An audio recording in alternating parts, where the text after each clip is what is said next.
Hello student, welcome to my channel Nasis Tutorial. So student, in the previous video আমরা class 11 এর sell চ্যাপ্টারের prokaryotic sell নিয়ে আলোচনা করেছিলাম। আজকে আমরা এই ভিডিওতে আলোচনা করব ইউক্যারিওটিক সেল নিয়ে, অর্থাৎ ইউক্যারিওটিক সেলের ক্যারেক্টারিস্টিক এবং স্ট্রাকচার নিয়ে এই ভিডিওতে আমরা আলোচনা করব। তো চলো দেখি যে ইউক্যারিওটিক কোষের ক্যারেক্টারিস্টিকগুলো কি কি আছে বা ইউক্যারিওটিক সেলটা কি। আমরা কোষগুলোকে দুটো ভাগে ভাগ করেছিলাম নিউক্লিয়াসের গঠন প্রকৃতির উপর। তো যে সমস্ত কোষের নিউক্লিয়াস সুগঠিত নয়, অর্থাৎ ডিসঅ্যাডভান্টেজ আছে, ওয়েল ডেভেলপ হয়নি, তো সেই সমস্ত কোষগুলোকে বলেছিলাম কি যে তারা হচ্ছে প্রোক্যারিওটিক কোষ। অপরদিকে যে সমস্ত কোষের নিউক্লিয়াস সুগঠিত মানে হচ্ছে যে নিউক্লিয়াসে যে চারটা উপাদান আছে, অর্থাৎ নিউক্লিয় পর্দা আছে, নিউক্লিওলাস আছে, নিউক্লিয় জালিকা আছে আর নিউক্লিওপ্লাজম আছে। এই চারটা উপাদান যথোপযুক্ত পরিমাণে থেকে তার একটা নির্দিষ্ট গঠন তৈরি করছে, সেই ধরনের নিউক্লিয়াসগুলোকে বলা হয় সুগঠিত নিউক্লিয়াস। তো যে সমস্ত কোষে এই সুগঠিত নিউক্লিয়াস দেখা যায় সেই সমস্ত কোষগুলোকে বলা হয় কি ইউক্যারিওটিক কোষ। অর্থাৎ ইউক্যারিওটিক কোষের ক্ষেত্রে আমরা যেটা ফার্স্ট ক্যারেক্টারিস্টিক পাবো বা এর ডেফিনেশনে পাবো সেটা হচ্ছে কি এদের অ্যাডভান্স টাইপ নিউক্লিয়াস থাকবে বা ওয়েল ডেভেলপড নিউক্লিয়াস প্রেজেন্ট, তাই না? অ্যাডভান্স টাইপ নিউক্লিয়াস থাকবে। সেকেন্ড ক্যারেক্টারিস্টিক যেটা পাবো সেটা হচ্ছে মোস্ট ইম্পর্ট্যান্ট, সেটা হচ্ছে এদের মেমব্রেনাস সেল অর্গানেলস থাকবে।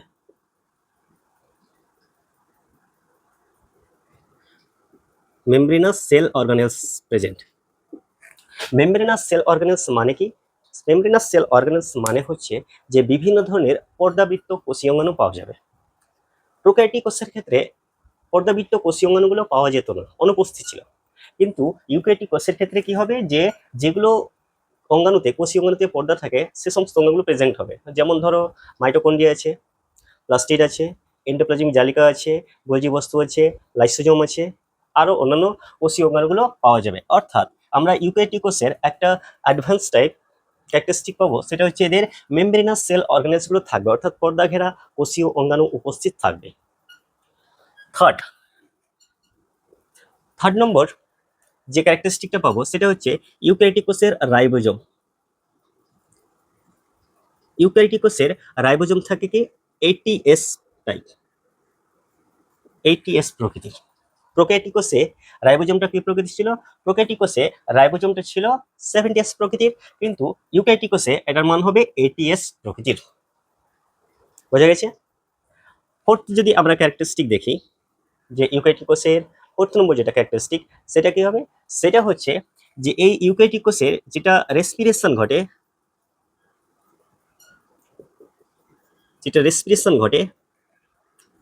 সেটা মেনলি কোথায়? মেনলি হয় মাইটোকন্ড্রিয়ায়। কোষীয় শোষণ যা হয় সেলুলার রেসপিরেশন, সেই কোষীয় শোষণটা হয় মেনলি মাইটোকন্ড্রিয়াতে, তাই জন্য এটাকে বলে রেসপিরেটরি সেল অর্গানেলস। প্রোক্যারিওটিক কোষের ক্ষেত্রে কার মধ্যে হচ্ছিল? প্রোক্যারিওটিক কোষের ক্ষেত্রে তো মাইটোকন্ড্রিয়া ছিল না। তো প্রোক্যারিওটিক কোষের ক্ষেত্রে যে প্লাজমা মেমব্রেনটা ছিল, সেই প্লাজমা মেমব্রেনটা ভাঁজ হয়ে মেসোজোম গঠন করেছিল, আর সেই মেসোজোমের মধ্যে রেসপিরেশনের জন্য যে এনজাইমগুলো প্রয়োজন ছিল সেগুলো সেখানে প্রেজেন্ট ছিল। কিন্তু ইউক্যারিওটিক কোষের ক্ষেত্রে কি হয় যে এই মাইটোকন্ড্রিয়ার মধ্যে রেসপিরেটরি এনজাইমগুলো উপস্থিত থাকে, তার জন্য রেসপিরেশন সাইট যেটা থাকে সেটা মেনলি মাইটোকন্ড্রিয়াতে ঘটে। আরও যদি আমরা এর অন্যান্য ক্যারেক্টারিস্টিকগুলো দেখি তাহলে ইউক্যারিওটিক কোষে যেহেতু মেমব্রেনাস সেল অর্গানেলসগুলো থাকে, তার জন্য ইউক্যারিওটিক কোষ mainly mitosis and meiosis division হয়। ইউক্যারিওটিক কোষগুলোর ক্ষেত্রে মাইটোসিস এবং মিওসিস কোষ বিভাজন দেখা যায়। এক্সাম্পলের হিসাবে যদি আমরা ধরি, এক্সাম্পল হিসাবে তাহলে হচ্ছে animal cell and plant cell. ঠিক আছে? তো আমরা এই অ্যানিমাল সেল এর গঠন দিয়ে একটু আলোচনা করি যে ইউক্যারিওটিক কোষটা আসলে কিরকম বা এর গঠন প্রকৃতি কিরকম হতে পারে। তো চলো আমরা এই অ্যানিমাল সেলের গঠন দেখি যে কি কি আছে এর মধ্যে। ঠিক আছে? ইউক্যারিওটিক কোষের একটা এক্সাম্পল আমরা পেলাম কি অ্যানিমাল সেল। ইউক্যারিওটিক কোষের একটা এক্সাম্পল হচ্ছে অ্যানিমাল সেল। তো এই অ্যানিমাল সেলের মধ্যে অর্থাৎ একটা ইউক্যারিওটিক কোষের মধ্যে আমরা কি কি কোষীয় অঙ্গাণু পাবো বা তার গঠন প্রকৃতি কেমন সেটাই আজকে দেখব। তো ধরো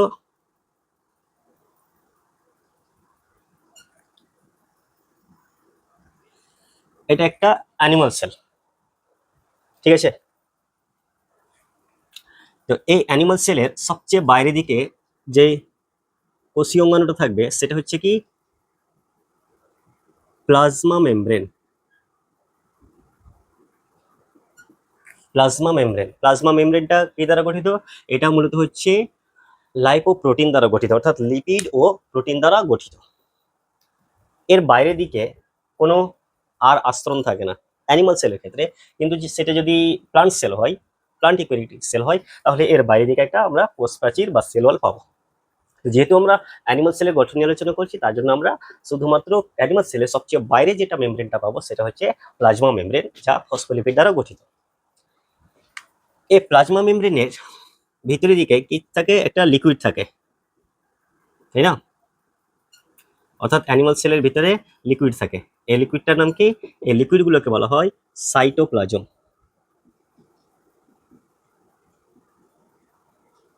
সাইটোপ্লাজম এটা লিকুইড তরল পদার্থ থাকে, সেই তরল পদার্থটার নাম হচ্ছে সাইটোপ্লাজম। এই সাইটোপ্লাজমের যে একটা ঘন গোলাকার বড় কোষীয় অঙ্গাণু থাকে, এই কোষীয় অঙ্গাণুটার নাম হচ্ছে নিউক্লিয়াস।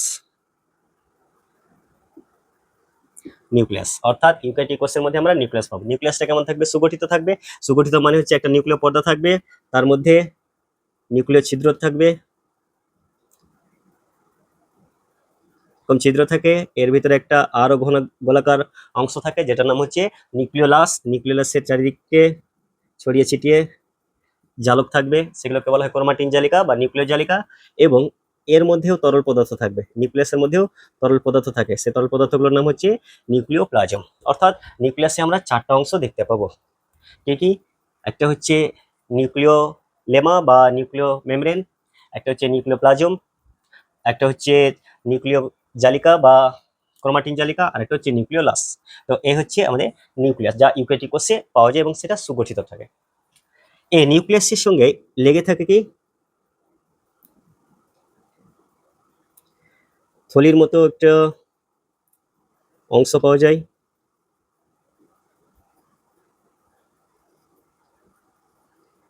এই ধরনের অংশ। এই অংশটাকে বলা হয় এন্ডোপ্লাজমিক রেটিকুলাম বা ইআর। এন্ডোপ্লাজমিক রেটিকুলাম এটা চারিদিকে মোটামুটি থাকে। তো এই যে এন্ডোপ্লাজমিক রেটিকুলাম আছে, এই এন্ডোপ্লাজমিক রেটিকুলামটা কি করছে? সাইটোপ্লাজমকে, মানে কোষের সাইটোপ্লাজমকে কয়েকটা প্রকোষ্ঠে ভাগ করে দিচ্ছে, অর্থাৎ কয়েকটা কম্পার্টমেন্ট বা চেম্বারে ভাগ করে দিচ্ছে। তার জন্য আমরা যদি মাইক্রোস্কোপে দেখি, তো অ্যানিমাল সেলে কয়েকটা কম্পার্টমেন্ট স্ট্রাকচার দেখা যাবে। তার মেন কারণ হচ্ছে এই এন্ডোপ্লাজমিক রেটিকুলাম। এন্ডোপ্লাজমিক রেটিকুলামটা সাইটোপ্লাজমকে এরকম ভাবে কয়েকটা খণ্ডে বা প্রকোষ্ঠে ভাগ করে দিচ্ছে, বোঝা গেছে? এবার এই যে ইয়ার আছে, এই ইয়ার আবার দু রকমের হয়। একটা হচ্ছে স্মুথ এসিয়ার, আর একটা হচ্ছে রাফ ইয়ার। মানে কিছু কিছু এন্ডোপ্লাজমিক রেটিকুলামে রাইবোজোম দানা যুক্ত থাকে না, আবার কিছু কিছু এন্ডোপ্লাজমিক জালিকাতে কি থাকে? এরকম ভাবে রাইবোজোম দানা যুক্ত থাকে। তো যে সমস্ত এন্ডোপ্লাজমিক জালিকায় রাইবোজোম দানা যুক্ত থাকে সেগুলোকে বলা হয় আর ইআর, রাফ। আর যেগুলোতে রাইবোজোম দানা যুক্ত থাকে না সেগুলোকে বলা হয় এসিয়া। এই এন্ডোপ্লাজমিক জালিকা ছাড়াও, অর্থাৎ ইআর ছাড়াও, সাইটোপ্লাজমে আরো ছড়িয়ে ছিটিয়ে কিছু ভেসিকল লাইক স্ট্রাকচার দেখা যায়, থলির মতো কিছু কোষীয় অঙ্গাণু দেখা যায়। এই যে থলির মতো অংশগুলো দেখা যাচ্ছে, এগুলোর নাম হচ্ছে গলগি বডি।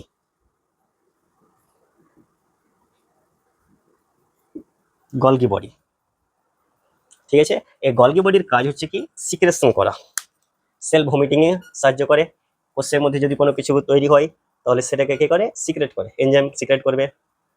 এছাড়া রেচন পদার্থ, এই কোষের মধ্যে যদি কোনো রেচন পদার্থ থাকে তাহলে এ কি করবে? এখান থেকে এসে পর্দার মাধ্যমে কোষ থেকে বের করে দেবে, এক গলগি বডি। এছাড়াও অ্যানিমাল সেলের মধ্যে কিছু ডিম্বাকার অংশ দেখতে পাবো, সেই ডিম্বাকার অংশটার নাম হচ্ছে কি মাইটোকন্ড্রিয়া।